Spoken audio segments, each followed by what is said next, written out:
الفتاة المسلمة. Le bonheur, il est là, il est dans la tête, il est dans nos mains. Il n'est pas du tout parce que j'ai la super voiture, matériel, etc. J'ai la super maison et le super mari, etc. C'est ça qui fait mon bonheur. Non, c'est comment toi, tu vas voir les choses.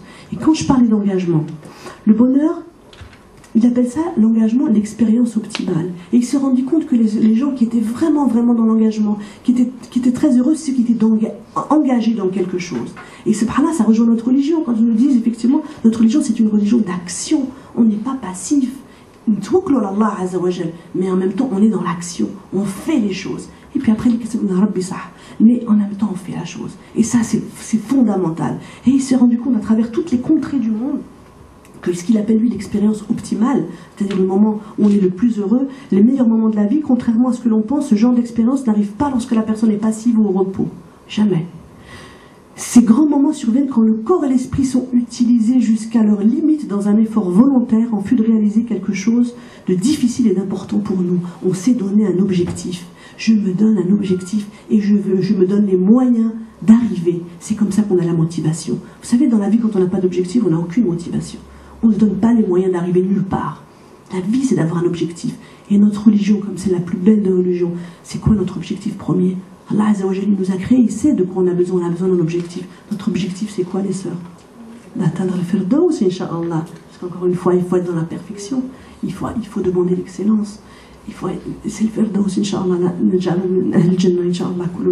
et c'est ça en fait, c'est aspirer. Et c'est ça qui va nous donner les moyens au quotidien et la motivation d'y arriver. Sans objectif, on n'est rien. On ne donne même pas de sens à notre vie. Et c'est pour ça qu'aujourd'hui, dans les sociétés non musulmanes, malheureusement, c'est pas pourquoi, parce qu'il n'y a pas de sens, on ne donne pas de sens et ça finit très très mal, ça finit en suicide. Pourquoi? Parce qu'ils n'ont pas donné de sens à leur vie. Et quand je rencontre des convertis qui me disent mais donnez-moi juste le pourquoi est-ce que vous êtes rentré dans l'islam? Uniquement pourquoi? Parce que ça a donné un sens à ma vie et ça suffit et ça résume tout et ça veut tout dire. Donner un sens à sa vie, donner un objectif à sa vie, c'est ce qui va donner les moyens. Et donc être dans l'engagement, c'est quelque chose que l'on peut provoquer. Favoriser le développement de soi par l'expérience optimale, c'est s'engager dans quelque chose que l'on aime, ne serait-ce que ça, à la petite échelle dont on parlait tout à l'heure, effectivement, à notre échelle à nous.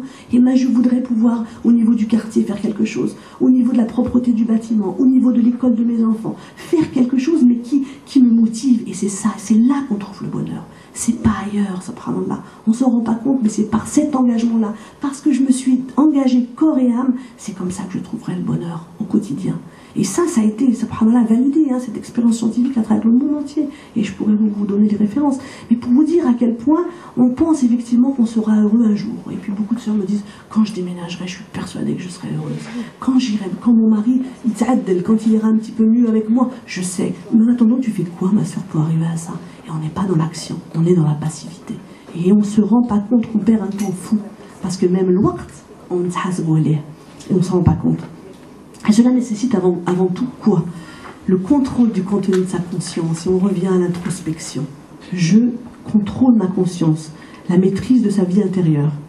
Le bonheur de l'individu repose sur son harmonie intérieure. Prendre le temps à l'intérieur de moi. Faites à la fin, le soir, quand vous endormez la tête sur l'oreiller. Qu'est-ce que j'ai fait dans ma journée? Comment je peux améliorer ma journée de demain? Là, franchement, peut-être qu'au niveau de mon mari, j'ai pas été sympa. Au niveau de mon fils, j'ai eu trop crié dessus, fallait pas. Mais c'est ça, je veux dire, si on n'a pas cette conscience-là, effectivement, qu'on peut améliorer les choses, on ne les améliore jamais. Mais il faut prendre ce temps-là, mes sœurs, au quotidien. Et on a cette capacité, on a cette force. Simplement, c'est pas grave, on verra demain. Et on est complètement débordé. On est maître de sa vie. On ne se laisse pas déborder par la vie. On ne se laisse pas déborder par parce que j'ai ça. Moi, je connais des sœurs, mais masha'Allah, 5 enfants à la maison, elles ont repris leurs études, et licence et maîtrise et doctorat, et 5 enfants à la maison, un bébé au sein, et ça les a pas parce qu'elles étaient motivées. Et elles sont pas mieux que vous, je suis pas mieux que vous. J'en fais partie avec des enfants, j'ai repris aussi mes études, mais je suis pas mieux que vous, mes sœurs. J'ai eu juste la volonté, effectivement, de m'engager dans quelque chose, j'ai eu un objectif, et alhamdoulilah, je l'ai atteint. Et vraiment, tout le monde tout le monde est capable de ça. Il faut le savoir. On a un trésor, on a cette capacité que les hommes nous envient. Les hommes nous envient. Oh, Machallah, comment t'as fait, etc. Ils ne le disent peut-être pas, mais ils le pensent. Et nous, qu'est-ce qu'on en fait? On n'en fait pas grand-chose parfois. Et après, on se lamente et on se dit, mais pourquoi? Alors qu'on a des capacités extraordinaires. Donc la maîtrise de soi, le bonheur, donc à l'intérieur, l'intériorisation, ils sont satisfaits. Ces gens-là, les gens heureux sont ceux qui, indépendamment de leurs conditions matérielles, encore une fois, indépendamment de tout ce qu'ils peuvent avoir, même s'ils n'ont pas le mari qu'il faut, même s'ils n'ont pas les enfants qu'ils auraient voulu avoir, même s'ils n'ont pas le matériel, ils sont satisfaits, énergiques, sont ouverts à toutes sortes d'expériences, continuent d'apprendre sans cesse. Moi, je connais des sœurs, machallah, mon métier, alhamdoulilah, rabbil alamin, m'a fait rencontrer des femmes d'exception. Je dis, des femmes d'exception. J'ai rencontré peu d'hommes d'exception, mais des femmes d'exception, j'en ai rencontré, qui sont sans cesse à l'affût d'apprendre quelque chose. Je les admire. Je suis dans une admiration, qui n'ont jamais été à l'école, hein, jamais. Elles viennent d'Algérie, elles viennent du Maroc, peu importe, et elles se posent devant moi et elles me parlent, et je suis en admiration devant ces femmes-là. Et elles sont tout le temps, elles font nachat, elles apprennent le Coran, elles essayent de transmettre le peu qu'elles ont appris, elles essaient de lire l'arabe alors qu'elles ne savent pas, elles sont tout le temps, et elles sont ravies. Elles sont heureuses, subhanallah. Elles viennent me voir pour autre chose, mais elles sont quand même heureuses. Et je le sens. Et je me dis, c'est ça le bonheur. C'est parce que, à mon degré, chaque jour, j'essaie de faire quelque chose de mieux pour apprendre sans cesse. Elles ont tout le temps envie d'apprendre quelque chose. Elles ont 60 ans, masha'Allah. En cours de Coran avec moi, j'ai une femme, elle a 80 ans, mais masha'Allah, je l'admire. Pour vous dire qu'il n'y a pas d'âge pour aller mieux, pour aller tout le temps de l'avance, subhanallah. Et c'est comme ça qu'on arrive à trouver le bonheur. Ils sont satisfaits, énergiques, sont ouverts à toute expérience. C'est pas les musulmans, ça, subhanallah. C'est la conclusion de cette étude à travers le monde. Mais effectivement, les musulmans, asla, ils doivent être comme ça, dès le départ. Ils ne s'ennuient jamais. Pourquoi? Car ils maîtrisent leur vie. Ils sont dans la maîtrise. Aujourd'hui, ça n'a pas été, demain, ça ira bien. Dans Rahman, ça ira bien. Je vais améliorer ça. Je vais améliorer mes compétences. Parce que je le veux. Et parce que je suis toujours dans cet esprit de positivité. Je veux aller de l'avant. Je suis positif.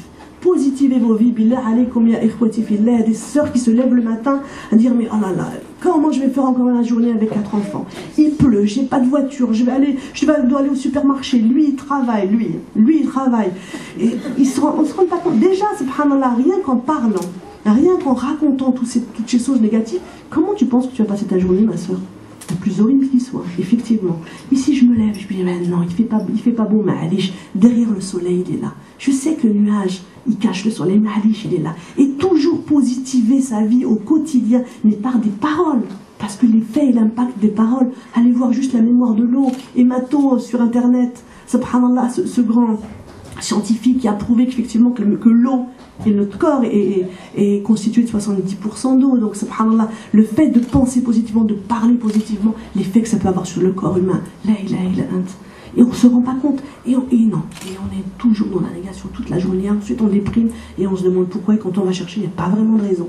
Mais c'est comme ça, j'ai pas su comment mener ma vie. Et tu t'es laissé guider par ta vie, tu n'as pas guidé, tu n'as pas maîtrisé ta vie, ma soeur. Et ça, malheureusement, on ne comprend pas assez.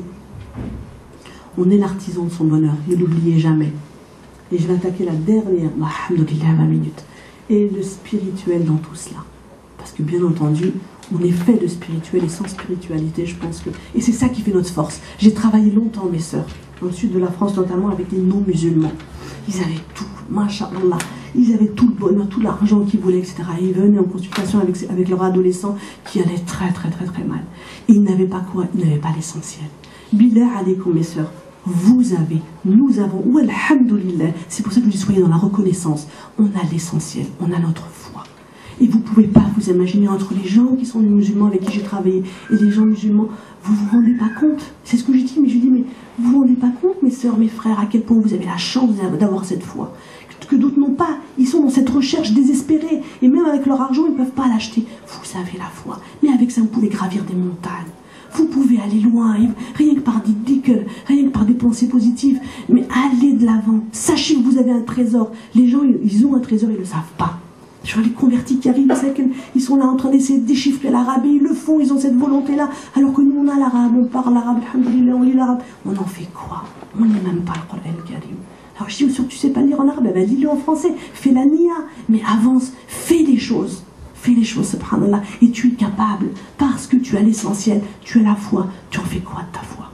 T'en fais quoi, ma soeur, de ta foi au quotidien? Tu la fais grandir, ou tu la laisses au fin fond? Alhamdoulilah, je suis musulman. Tu es musulman comment?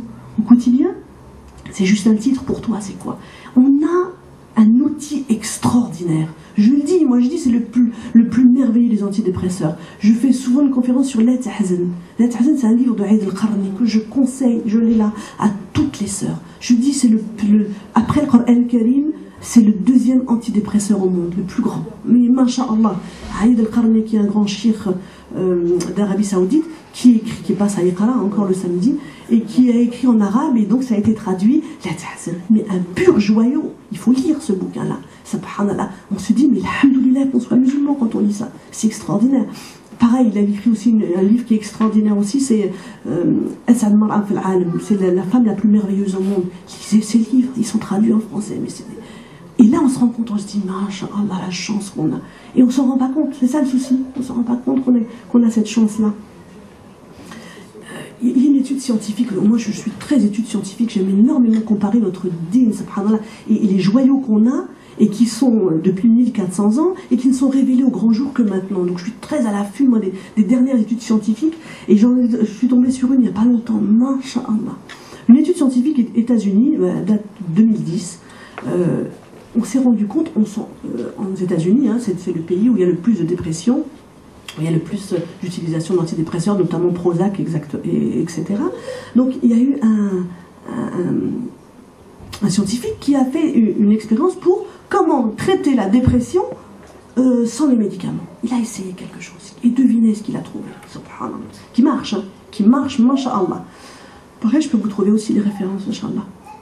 Il a trouvé qu'il suffisait, subhanallah, après de longues années d'études, qu'il suffisait de 25 minutes par jour chez un être humain dépressif, 25 minutes par jour où il arrivait dans son cabinet à le mettre en onde alpha. En onde alpha, c'est entre la veille et c'est quand on met son cerveau un petit peu dans l'hypnose entre la veille et le sommeil.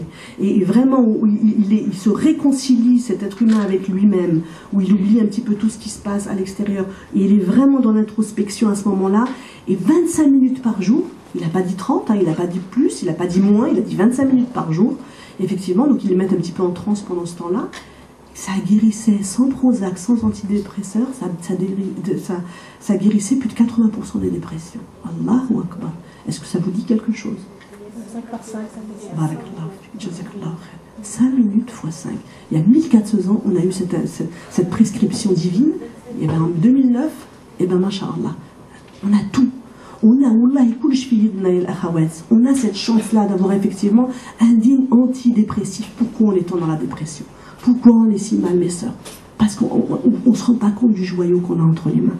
Donc onde alpha, vous vous rendez compte? 25 minutes, Allahu Akbar.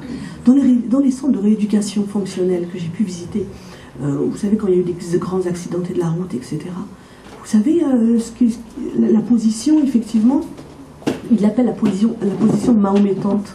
Vous savez, c'est-à-dire qu'ils mettent les gens effectivement dans cette position de prosternation du soujoud, masha'Allah. Et effectivement, c'est antalgique. Parce qu'on s'est rendu compte, encore une fois scientifiquement, que la position la plus antalgique qui soit, c'est laquelle? C'est la position fétale. C'est-à-dire quand on a mal au ventre, quand on a mal au dos, instinctivement, effectivement, on se recroqueville comme ça. Et après, on va bien. La position fétale, Allah Azza wa Jalla nous a créé, il nous connaît. C'est là où on se sent le mieux. Combien de fois par jour? Ça vous rappelle quelque chose, la position fétale? Soujoud, pas moins de 17 fois par jour. C'est pas pour rien. Mais quand on pense à tout ça, et subhanallah, on se dit, mais Allahu Akbar, on a tout pour aller bien, les sœurs, tout. Une autre étude scientifique, parce que moi je suis un genre raffole, une étude scientifique, encore une fois, au Canada, celle-ci, 15 ans. On appelle ça un suivi de cohorte. Excusez-moi, les sœurs, je vais...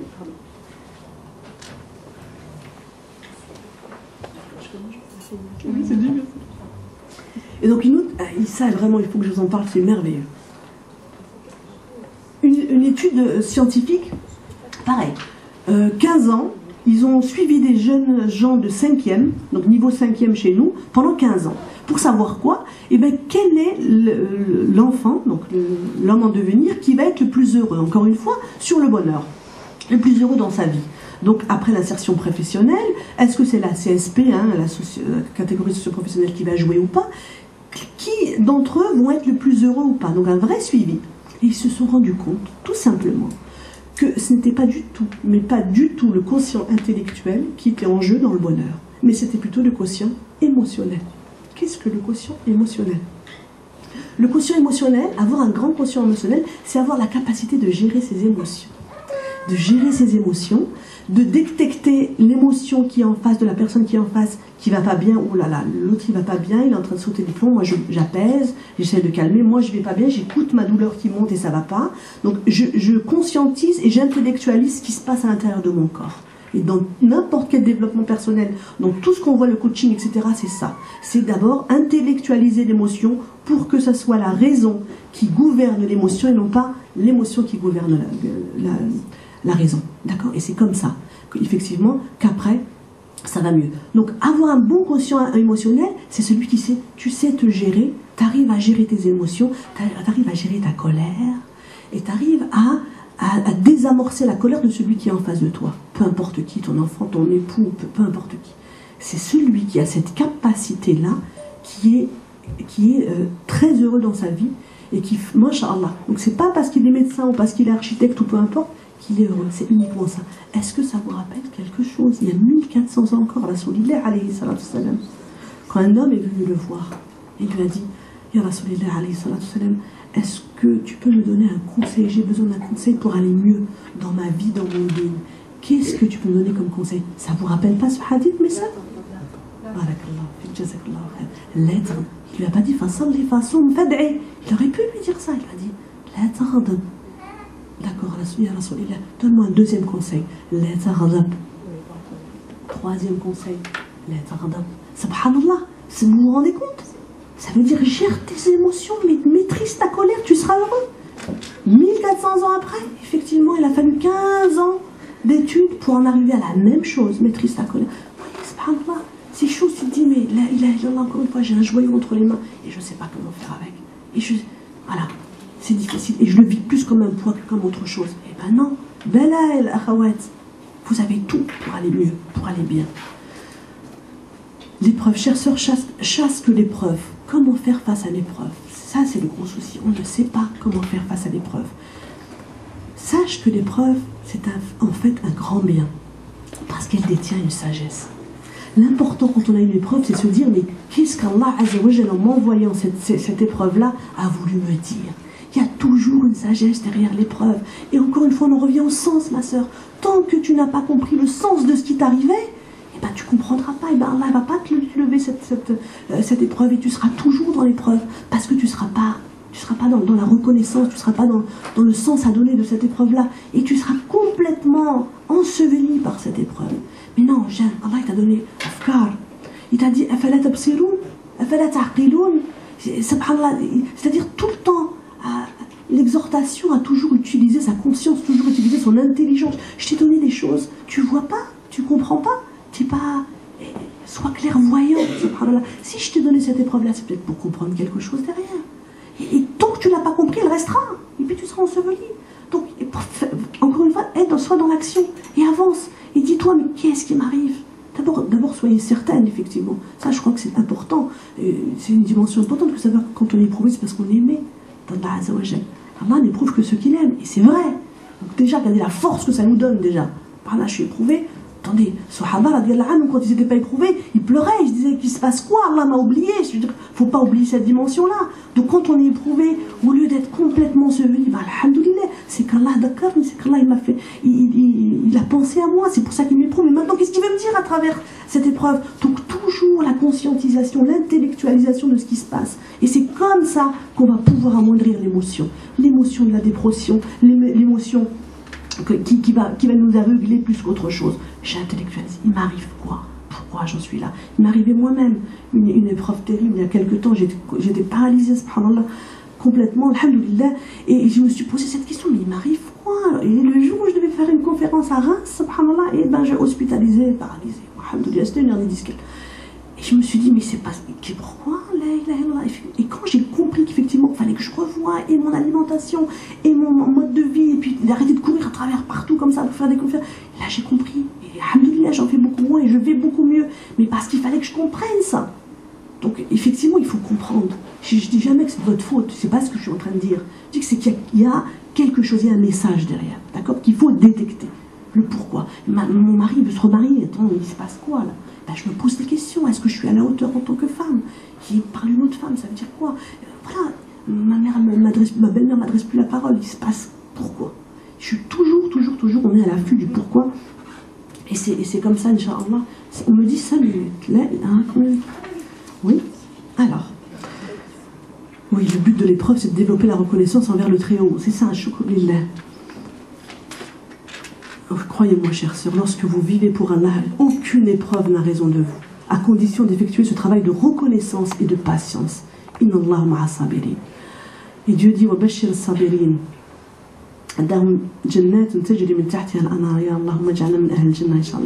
Surtout, ma sœur, soit dans la régularité et la constance.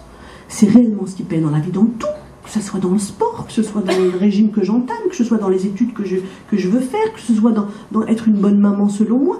La régularité vaut mieux 5 minutes par jour que, allez, le dimanche, je fais absolument tout mon grand ménage. Oui, mais après, ça sera au détriment d'autre chose. Pourquoi tu fais pas 5 minutes par jour? C'est ça, être la constance et la régularité. Pareil pour la salade, je fais un qiyam al-layl toute la nuit, puis après je me lève jamais le fajr. Mais tu t'attends à quoi? La régularité, la conscience. Autre chose, la cohérence. Soyez dans la cohérence, mes sœurs. Les sœurs qui disent à leurs enfants, ne mentez pas, attention, je ne veux pas que vous mentiez. Et un téléphone, il sonne, ah, dis-lui que je ne suis pas là. Ça, c'est un mensonge. Tu te rends pas compte? Sois cohérente. Tu peux pas dire à tes enfants quelque chose. Tu es le qudwa, tu es le modèle pour tes enfants, ma sœur. Comment est-ce que tu... Donc, sois dans la cohérence avec toi-même. Vraiment, il faut que tu hasses bonus, comme il peut vous dire, mais en quoi je peux m'améliorer? Et tu peux toujours t'améliorer. Moi, ne laisse jamais personne te dire que tu n'es pas améliorable. Interdiction. Ne laisse personne, jamais personne te dévaloriser, ma soeur. Tu es un être d'exception. Moi, je le dis, en chacune d'entre nous, on a un être d'exception qui ne demande qu'à sortir. Mais simplement, il faut en être convaincu. Il faut mener, il faut croire en les choses pour les mener en de bonne fin, nous dit le proverbe. Et c'est ça. Quand je crois, moi, au bien, et effectivement, je vais vers le bien. Quand je dis à mes enfants, des enfants qui ont des problèmes scolaires, qui viennent me voir, je dis, mais tu sais ce qu'il faut que tu fasses? Il faut que tu te visualises. Visualisez-vous, visualisez-vous fil Jannah, visualisez-vous dans le meilleur des endroits, dans ce que vous avez envie de devenir, et c'est comme ça qu'il faut faire. On appelle ça la gestion mentale. La gestion mentale, effectivement, ça a un atout extraordinaire, parce que je me vois améliorer, parce que je me vois dans le bien, je me vois positivement, à être belle, souriante, avoir des enfants extraordinaires, et c'est comme ça que je vais le devenir. Mais si dès le matin je me vois que dans le mal en disant j'y arriverai jamais, tu n'y arriveras jamais. C'est ce qu'on appelle le pouvoir de la pensée positive, ma soeur. Positive ta vie, subhanallah, positive là au quotidien, masha'Allah. Qu'est-ce qu'on dit le matin quand on se lève? Alhamdulillah. Alhamdulillah, alladhi ahyana ba'da ma amatana. Mais c'est extraordinaire. Dire, tu te lèves déjà, tu te dis, bah voilà. Tu dis, bah Allah, il m'a pas pris mon âme, parce que c'est la petite mort, vous le savez. Il m'a pas pris mon âme cette nuit. Donc je me réveille, alhamdoulilah. Ça veut dire quoi? Ça veut dire que j'ai encore des choses à faire sur cette terre. J'ai des choses, j'ai un engagement. Je dois m'engager dans beaucoup de choses dans ma vie. Il faut que j'arrive à aller de l'avant. D'accord? Il faut être certain de ça. Si Allah vous a donné la vie chaque matin, c'est pas pour rien, mes sœurs. Faites-en quelque chose de positif. Et encore une fois, positivez votre vie. Elle deviendra positive. On me dit 2 minutes, la ilaha illallah. N'oubliez jamais, il faut que je finisse par un verset, parce que la ilaha illallah, surat al-Ra'd. Alladhina yatma'inna qulubihim bi dhikrillah, ala bi dhikrillah tatma'inna al-qulub. Ceux qui croient et qui s'apaisent en se souvenant de Dieu. N'est-ce pas en se rappelant le Très-Haut que s'apaisent les cœurs? Encore une fois, un antidépresseur des plus forts. D'accord? Dhikrillah. Faites de vos journées des invocations, mes sœurs. Et c'est comme ça que vos enfants prendront les invocations. Parce que toute la journée, vous aurez invoqué Allah. Allahumma aouna, Allahumma ekrimna, Allahumma aftah lana abwab rahmatik. Tout le temps, il faut que ça soit des automatismes pour vous. Vous ne pouvez pas vous rendre compte à quel point, subhanallah, ça encore c'est un joyau. Et n'oubliez pas, sur le Al-Baqarah, verset 186. Et quand mes serviteurs t'interrogent sur moi, alors je suis tout proche. فَإِذَا سَأَلُكَ عِبَادِي عَنِّي فَإِنِّي قَرِيبٌ أُجِيبُ دَعْوَةَ الدَّاعِ إِذَا دَعَانِ. Ça veut dire quoi? Allah Azza wa Jalla vous donne la certitude absolue de répondre à vos doigts quand vous l'invoquez. Ça, c'est pas encore quelque chose d'extraordinaire. Allah vous dit, mais invoquez-moi, je suis là, je vous réponds. Vous voulez quoi de plus? Tes sœurs, elles s'éloignent malheureusement de ce joyau. Et après, elles se demandent, mais est-ce que tu fais des dhikr, ma sœur? Est-ce qu'au quotidien, effectivement, tu penses le bienfait que tu as, subhanallah, que d'avoir cette foi? Eh ben non, malheureusement, c'est-à-dire que les hammed dunya à fond qui ne voyaient pas l'essentiel. Et ils sont dans l'accessoire. Et ils oublient l'essentiel, c'est ça l'essentiel, subhanallah. Et on ne s'en rend pas compte. La لا تقنطوا من رحمة الله. Ne désespérez jamais dans la miséricorde divine. Le tawakkul ala Allah, mais je pense que j'ai plus le temps. Alors voilà, j'ai encore beaucoup de choses. Mais alors n'oubliez pas une chose, je termine avec quelque chose. J'ai beaucoup de choses à dire. N'oubliez pas une chose, Fidinina, ya Urti, quand elle est une fille, la femme, quand elle est une fille, elle ouvre la porte del Jannah à son père. N'oubliez pas. Vous voyez la force qu'on a nous en tant que femme, masha'Allah. Quand elle est une femme, elle complète la moitié des dîmes de son mari. Et quand elle est une mère, eh bien, el Jannah ta'ta aqdamiha se trouve sous ses pieds. Et une dernière citation de Cheikh Akram al-Nadawi, un cheikh indien. Si quelqu'un connaissait le vrai statut de la femme musulmane, même un homme voudrait être une femme. Wallahu a'lam wa a'la wa akram. أسأل الله العظيم أن يوفقنا جميعا إلا من يحبه ويرضى. أقول قولي هذا واستغفر الله لي ولكم. سبحانك اللهم وبحمده أشهد أن لا إله إلا أنت نستغفرك ونتوب إليك. اللهم بارك لنا فيما أعطيتنا. اللهم صلح جميع المؤمنين واهدنا إلى صراط المستقيم يا رب العالمين. اللهم اجعلنا من الطاهرات ومن الصابرات ومن القانتات والمؤمنات. اللهم أكرمنا بنور الفهم وافتح علينا بمعرفة العلم وارزقنا بحلاوة الإيمان وصدق الإخلاص في كل حال يا أكرم الأكرمين ويا رب العالمين. والعصر إن الإنسان لفي خسر إلا الذين آمنوا وعملوا الصالحات وتواصوا بالحق وتواصوا بالصبر. سبحان ربك رب العزة عما يصفون وسلام على المرسلين وآخر دعوتنا إن الحمد لله رب العالمين. بارك الله فيكم pour votre attention.